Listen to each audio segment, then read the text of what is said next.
We are still on our fourth weekend, and this is our eighth class of quantum psychotherapy.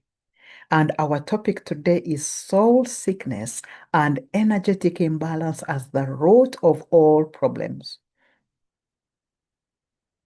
In our work as therapists, as doctors, dentists, nurses, teachers, priests, and religious nuns, we could have come across people who manifest conditions that we have not been able to handle.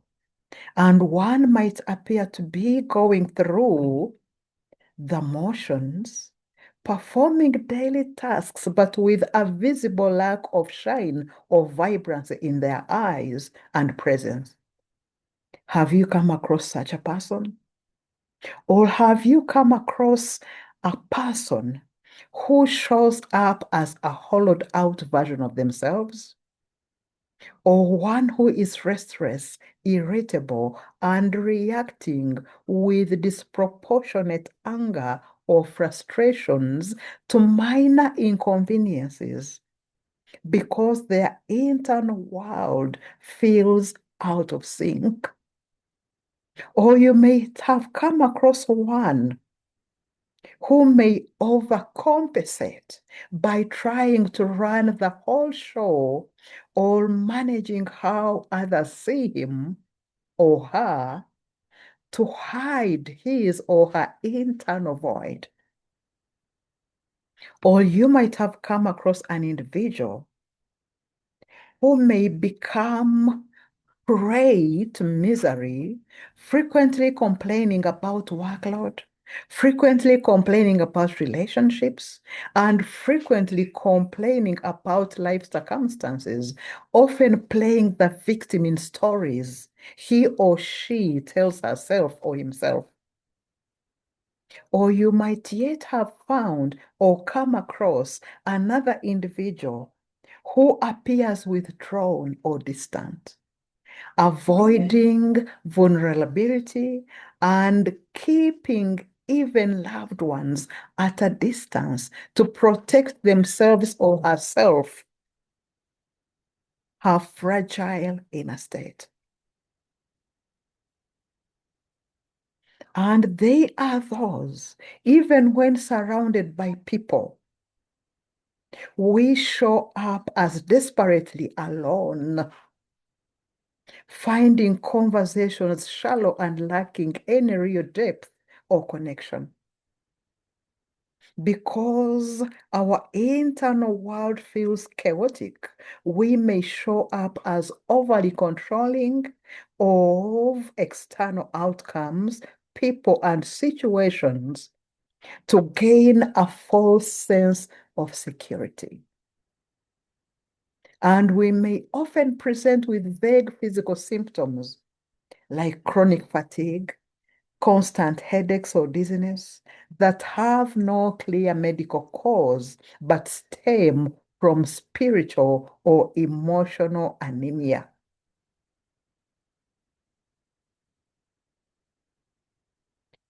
To escape the hole in the soul, we might also show up as excessively busy, turning to workaholism, overeating, or substances to drown out the internal silence. Are you noticing these patterns in yourself or in someone close to you? This is soul sickness. I see sometime I am somewhere in those symptoms I have just read to you. And at the end of this session, each one of us is going to receive an intake form and fill in that particular presenting problem that we are going to work through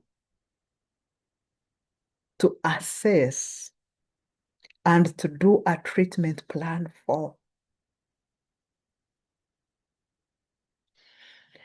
In most discussions about soul sickness, the soul is viewed as the deepest core of our identity, that part that seeks meaning, that part that seeks purpose and connection. And while it is closely related to the mind and psyche, they are often distinguished by their functions and depth.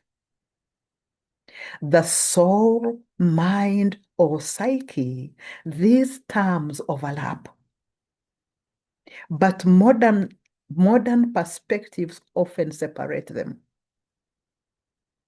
The psyche in Greek literally means the soul or breath. And in modern psychology, especially Jungian psychology, the psyche refers to the totality of the human mind, including both conscious and unconscious processes. The mind, on the other hand, generally refers to our intellectual and cognitive functions and our ability to reason, to think logically, and to process information. So, mind sickness or mental illness often involves chemical imbalances or cognitive distortions. So, we have seen the psyche and the mind. Let's now see the soul. The soul is viewed as the immaterial essence or one's true spark.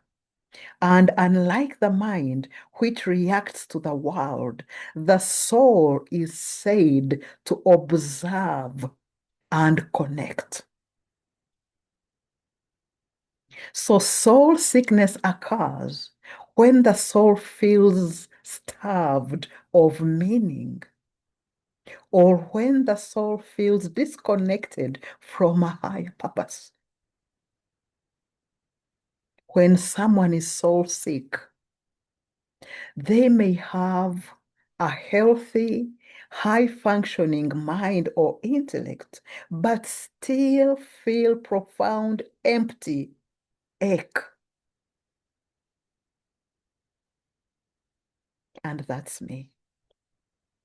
In short, while the mind is the tool we use to navigate the world, the soul is the driver that needs to know why it is traveling in the first place. If the mind is sick, you might lose your way. But if the soul is sick, you might lose the will to keep going. And when we have soul sickness, also called as spiritual malady or demoralization, we often show up as hollowed out versions of ourselves. And unlike clinical depression, which can be an all-encompassing biological shutdown, soul sickness manifests as a profound loss of meaning and a breakdown in how we relate to the world. And soul sickness is a term used across medical, spiritual, and cultural contexts to describe a state of deep disconnection, spiritual distress, characterized by loss of meaning, loss of purpose, loss of hope as physical symptoms that lack a clear medical cause. So, characteristics of soul sickness include deep feelings of hopelessness, helplessness, a perceived sense of incompetence, and it can feel like a longing for something more despite having external success. And this is where I am. It prevents us It presents itself as unexplained, vague physical symptoms such as chronic pain, such as headaches, such as dizziness, such as fatigue and insomnia. A sense of being disconnected from one's own self, a sense of being disconnected from God, a sense of being disconnected from community. And soul sickness is linked to a spiritual starvation of the inner self. A spiritual starvation of our inner self. Clinicians define soul sickness as demoralization, as a breakdown of social functioning, and as a failure of mental coping mechanisms. And in the big book of Alcoholics Anonymous, alcoholism is described as a soul sickness or a spiritual malady, where recovery involves addressing the core spiritual void rather than just the physical addiction. And Christianity sees soul sickness as a separation from God caused by either sin or trauma. And Thomas More describes soul sickness as soul starvation resulting from a lack of a full-bodied spiritual life and a focus on materialism. So soul sickness might seem like a new term that we have not met before, but when it's well described, we will get to know we might have experienced it at some point in our lives. A person with soul sickness, often defined as a deep, often chronic state of emotional, existential, spiritual, and mental distress, typically presents as someone who is languishing rather than flourishing, and suffering from a profound lack of purpose and joy and connection. And this connection often stems from unmet spiritual needs and unresolved trauma. Soul sickness in energy healing manifests as a deep disconnection between one's internal essence and their outward life, appearing as physical or mental conditions that resist traditional medical treatment. Have you met such people? And soul sickness refers to a profound state of energetic imbalance at the informational or spiritual quantum level that eventually manifests as a physical, emotional, or mental illness. And practitioners believe that the soul carries a vibrational field or quantum field of information. When this field is filled with negative information in our aura, such as trauma, such as guilt, or repressed emotions, which all results in soul sickness, described as soul starvation, soul disconnection, or negative information within the quantum field, within your own human aura. that acts as the root cause of the physical, mental, and emotional ailments. And soul sickness manifests as unexplained chronic fatigue or apathy, or deep-seated hopelessness, requiring healing techniques that transform this negative energy to positive vibrations within our aura. So soul sickness refers to a conceptual model where negative thoughts, negative emotions, or ancestral trauma are seen as accumulating negative information in one's aura, one's quantum vibrational field, leading to psychological and physical ailments such as depression, such as anxiety, such as demoralization. And conditions can be treated by clearing or restructuring.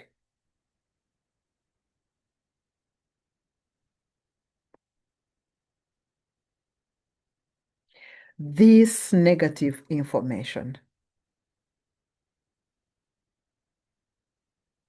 that is stored in our aura so as to restore our soul healing. In energy healing, the relationship between soul sickness and brain chemicals, those serotonin, dopamine, endorphins, is viewed as a process where spiritual or informational imbalances eventually precipitate into the physical body as chemical shifts. So prolonged spiritual distress or negative information, which is soul sickness, can be transduced into biological signals. That constant headache, constant dizziness, that chronic backache, and social psychological stressors can eventually alter your gene expression, affecting how brain produces and regulates neurotransmitters like serotonin and norepinephrine. So when we look at the quantum information field, some frameworks like the quantum theory of souls states that illness isn't a physical brokenness, but a state of informational collapse. And it posits that the soul is a coherent field of quantum information that acts as the software for the body. When this software becomes corrupted by trauma, the physical body, the hardware, begins to malfunction. And quantum theory of soul suggests that the soul's vibrational field contains the blueprint of the body. And if this field is sick with negative trauma, it creates a feedback loop that manifests as a chemical imbalance in our brain. When the soul is sick from chronic trauma, the brain enters a state that wears down the nervous system, depleting the feel-good chemicals like dopamine and serotonin, and flooding the system with cortisol stress hormone, which is a glutton hormone. Serotonin is a mood stabilizer, and low levels of serotonin are linked to depression and OCD. So energy healers view this deficiency as a symptom of a soul that has lost its connection to spiritual acceptance and self-transcendence. Dopamine is the reward chemical that is often depleted in cases of soul loss or addiction. So spiritual practices and retreats have been shown to significantly alter dopamine and serotonin transporter binding in the brain, helping to restore a sense of joy and purpose. Oxytocin and endorphins are bonding, that is oxytocin, and pain-killing chemicals, that is endorphins, which counteract the chemical poisoning caused by soul sickness. And energy healing modalities like Reiki or mindfulness nature connection that can release these neurotransmitters for us to be healed of soul sickness. And current medicine often treats symptoms without addressing the underlying root cause of soul sickness. So, to pursue more effective medicine, there is a growing call for integrating quantum principles. I will say this in every presentation if possible. There is a growing call for integrating quantum principles into medical science. And soul sickness is posited as a cause of illness. Can we scientifically define and study soul sickness and soul healing? Soul healing then involves the transformation of negative information present and stored in our aura and quantum field into positive information, effectively addressing the root causes of sickness and difficulties. So, in essence, soul sickness or a soul sick individual presents as someone whose inner life has been neglected or damaged, resulting in a fractured, disconnected existence that affects their emotional, their mental, and their physical health. And this condition can be a result of an inability to cope with life's demand. For example, when we are living amidst hostility, amidst conflict, amidst war, amidst flee, fright, or free stress response, all the time, crashing, numbing energies. Or when we are always on high alert, hyper vigilant, paranoid, catastrophizing, and imagining worst case scenarios. Or when we are constantly dehumanized, humiliated, degraded, belittled, demonized, discriminated against, and mockery. See where you fall so that you can use this as your presenting problem onto your intake form that you'll be getting this evening.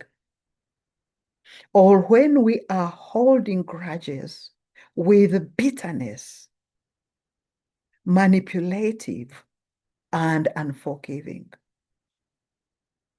Or when we are engaged in ongoing wrangles, character assassination, overuse of negative, abusive language, or when we are overboard with over-controlling, over-demanding, over-judgmental, over-critical, and over-perfectionist. And that's where I lie. Or when we are self-berating, self-withdrawing, and self-condemning, and self-torturing. Or when we have lack of identity, lack of belonging and bonding, when we have been told that we are lost blood, we don't belong to that family, and we feel abandoned or neglected.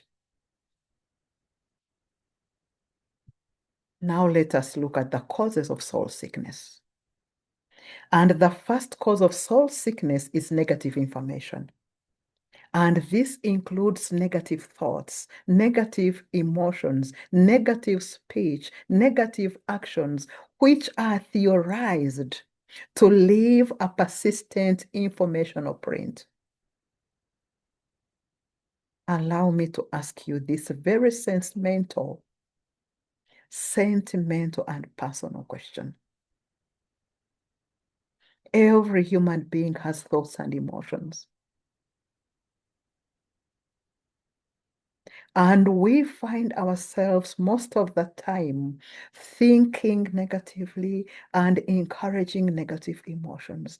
Does that mean that almost all of us have this soul sickness? Another cause of soul sickness is past actions. The negative information from one's own past actions is stored in the quantum vibrational field of their aura and can affect their health and life. The third cause of soul sickness is ancestral trauma. Negative information from the actions of ancestors can also cause soul sickness. And I'm there as well. Another cause of soul sickness, belief systems and mindsets.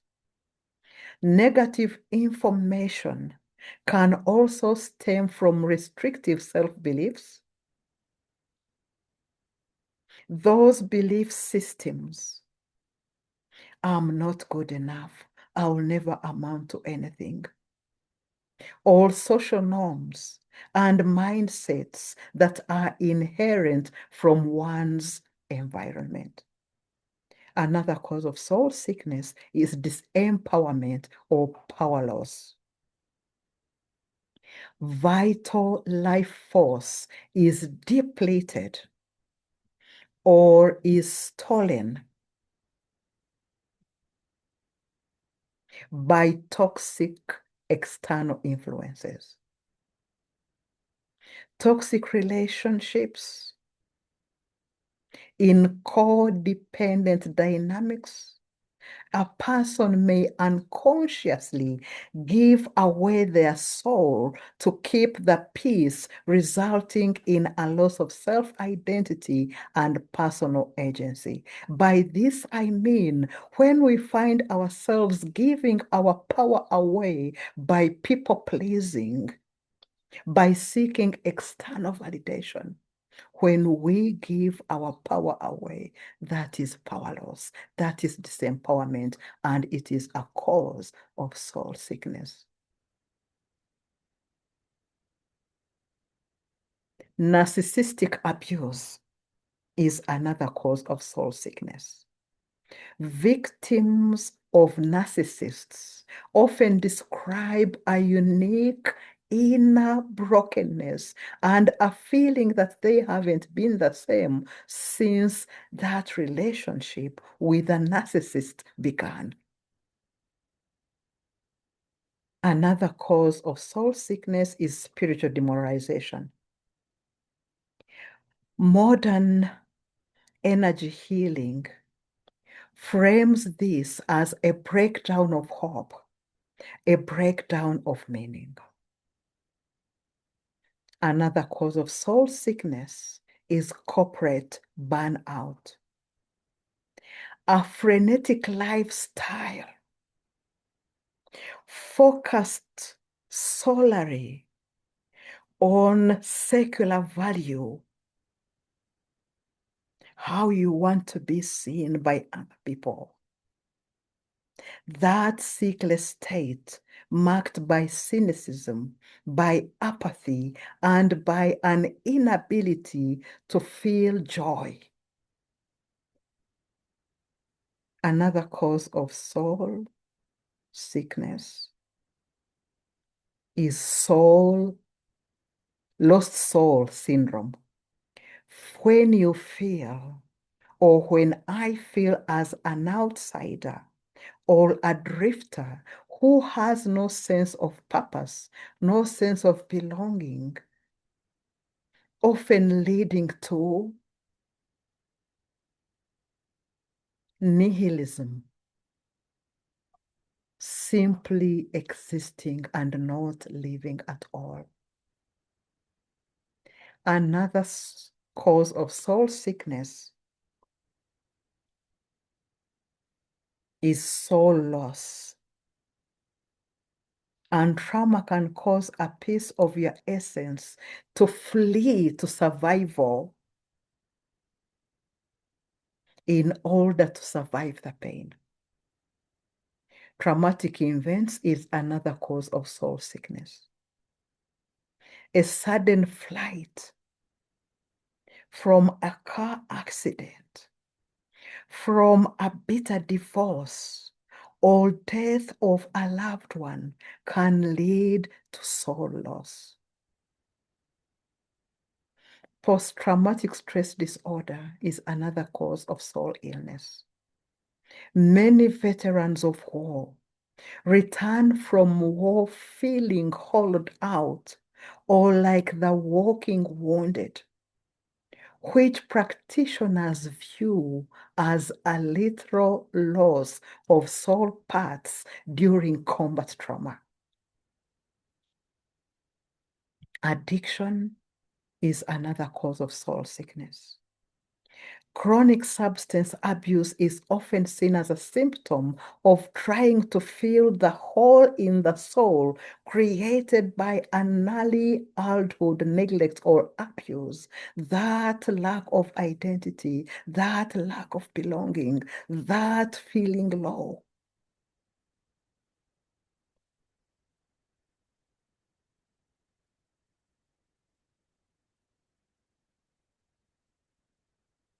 We can treat and heal soul sickness through quantum soul healing. And this involves clearing negative information. And the primary therapeutic goal is to remove or restructure the negative information that is stored in our aura. We can also focus on adaptive behaviors, and clinicians can help us by encouraging us to focus on a new positive behavior to restore morale and hope.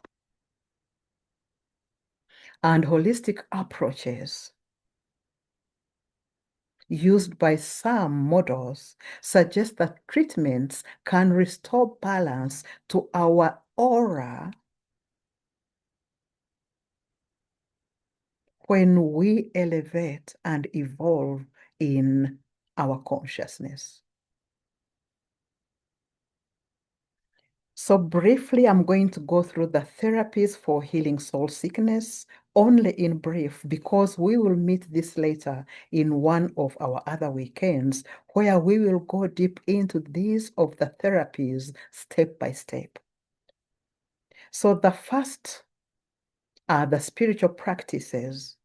And this is engaging in prayer, meditation, or rituals that provide comfort and a renewed sense of connection to a higher power. The second set of therapies is mindfulness-based interventions that encourage turning toward unpleasant emotions to process them rather than avoiding them. The third is art therapy, using creative expressions to transform destructive unconscious energy into constructive, conscious, and creative energy. And most of us here on this presentation have gone through art therapy or sand tray therapy or modeling. The fourth is quantum psychotherapy, and we will look at that in depth in our other presentation. And the other one that we will look at, that is the fifth and most important, is known as somatic experiencing, moving out of the freeze to address the physical freeze response and the psychological inflexibility often found in these states. And the sixth is acceptance and commitment therapy that is aimed at finding meaning. And it introduces a concept called creative hopelessness. So instead of fighting the feeling of being stuck, you acknowledge that your current strategies for control aren't working. And this creates openness to stop fighting the pain and start moving towards your core values. And it helps you disengage from unattainable goals to re-engage with meaningful ones and reduce the vice of hopelessness.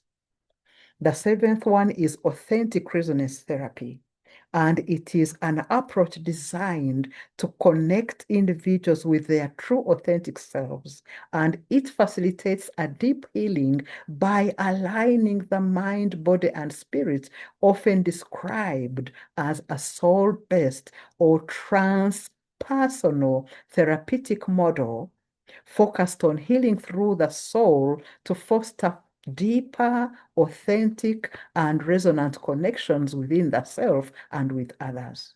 And it emphasizes emotional, mental, and spiritual harmony, and it incorporates energy healing. And resonance refers to a state of deep, authentic connection or alignment where an individual feels understood and in harmony. And it is important to note that the term authentic response therapy can sometimes be associated with broader art therapy, which can be used to improve mental and physical health. So always check for a qualified therapist for specific therapeutic needs. The eighth is somatic and energy-based therapies.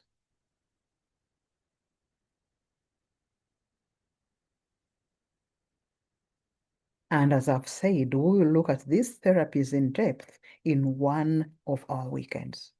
So now let us look at soul healing as we almost come to the end of our presentation.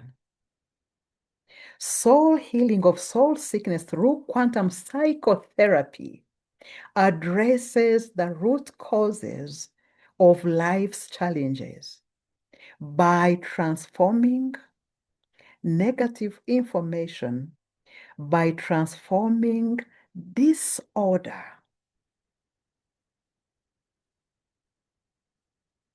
by transforming trauma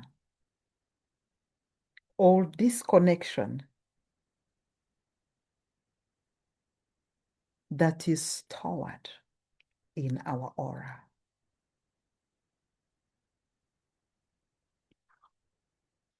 And soul healing through quantum psychotherapy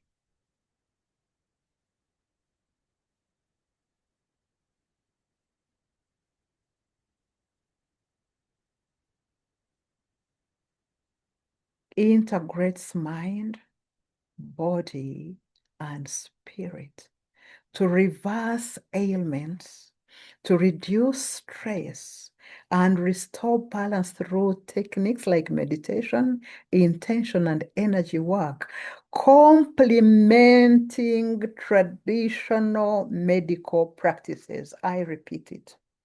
Complementing traditional medical practices.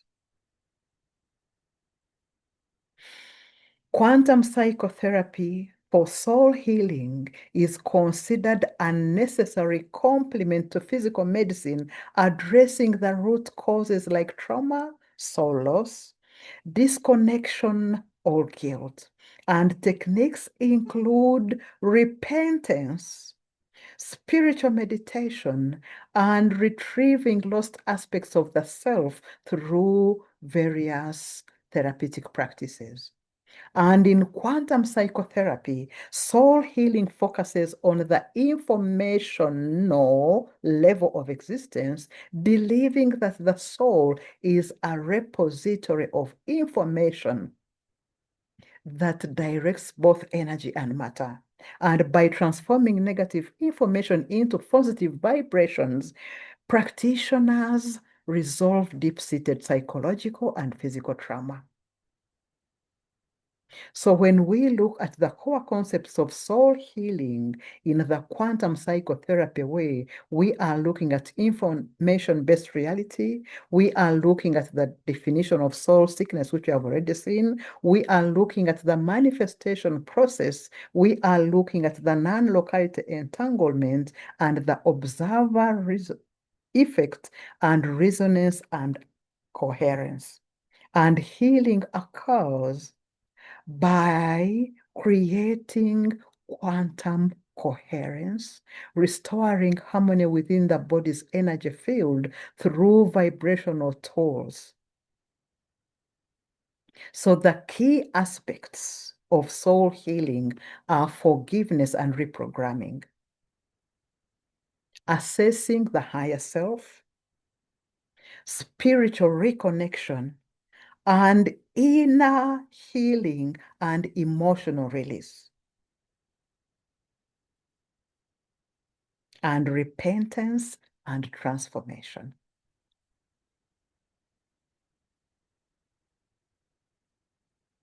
So, preventive and holistic care.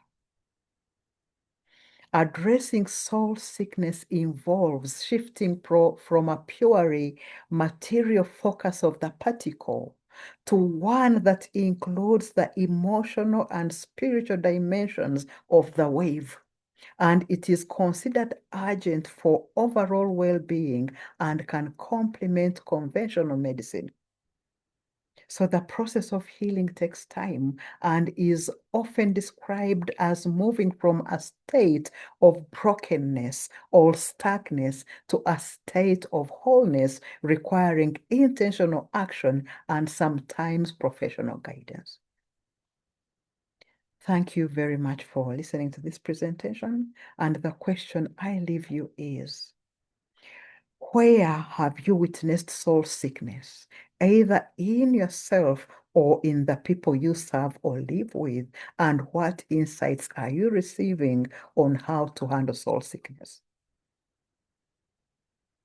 So in your notes today, I'm also giving you the intake form so that you can fill it in. Be gentle with yourself, and you don't have to fill it in once. Take time through it during those times when you are doing introspection and you are not handing it in until our 8th weekend. Take time with it. Find what is it for you that is soul sickness that needs to heal before we can be able to handle the clients that we'll be meeting. See you next weekend and have a good evening. Thank you, and thank you.